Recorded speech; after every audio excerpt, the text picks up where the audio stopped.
Bonjour, bienvenue pour cette nouvelle vidéo de la coopérative de Cruely. Nous allons aborder aujourd'hui la thématique du déclenchement du fongicide septoriose sur blé tendre. Je vais vous parler des principales maladies sur le blé tendre. Aujourd'hui, on peut rencontrer par ordre d'apparition sur les parcelles, d'abord le piétin vert qui apparaît dès le stade anneux, qui est pour cette année très peu visible suite aux conditions du printemps, conditions très séchantes.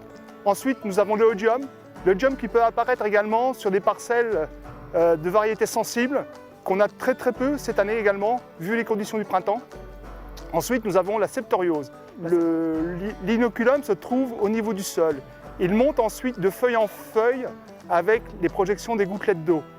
Et il est à prendre en compte dès le stade de nœud. Ensuite peut apparaître la rouille brune. La rouille brune apparaît sur les variétés dites sensibles dès qu'on a des températures avoisinant les 20-22 degrés.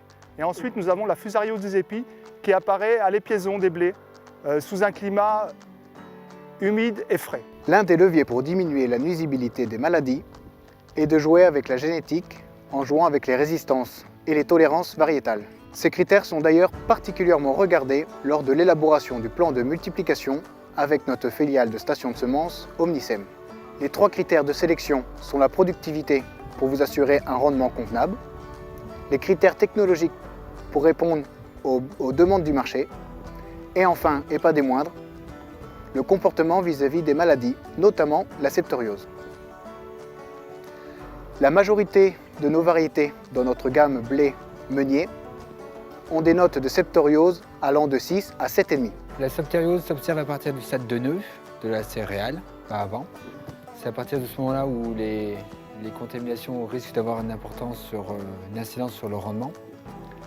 Donc lorsque nous sommes au stade de nœud, c'est-à-dire que l'épi se situe entre 6 et 12 cm du plateau tallage. Lorsque nous sommes à 2 nœuds, la F2 définitive apparaît. Donc la F2 définitive, elle est juste pointante à 2 nœuds.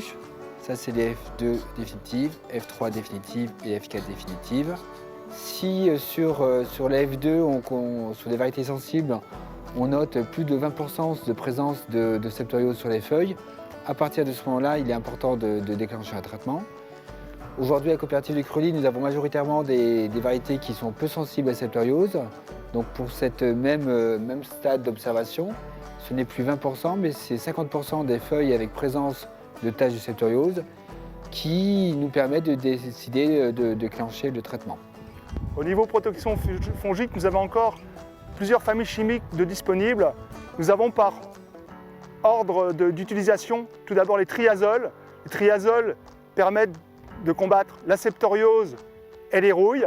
Nous avons ensuite les SDHI qui sont essentiellement septoriose et un peu rouille.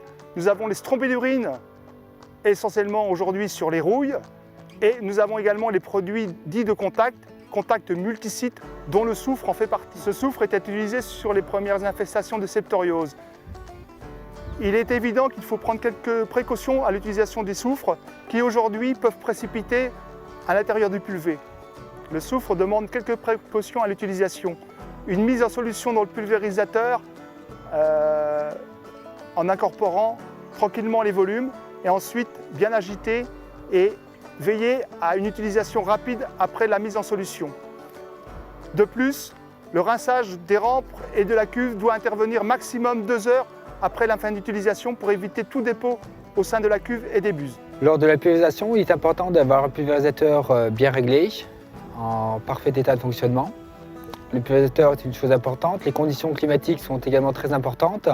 Donc veillez à ne pas traiter à des températures trop élevées, des hygrométries trop faibles. Il est tout à fait possible d'incorporer au fongicide des adjuvants. Donc les adjuvants, par contre, ne permettent pas de compenser des applications vraiment en trop mauvaises conditions climatiques. Par contre, dans des bonnes conditions climatiques, ils permettent de gagner quelques points d'efficacité sur le traitement. Actuellement, la coopérative de Cruely travaille sur un OAD maladie.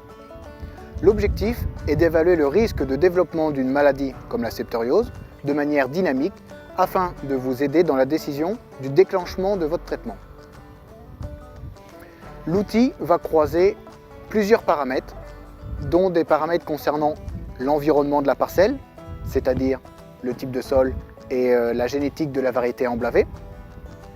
Des paramètres agronomiques qui vont être variables en fonction des situations, le précédent, le travail du sol, la date de semis, la biomasse au fur et à mesure du développement de la culture.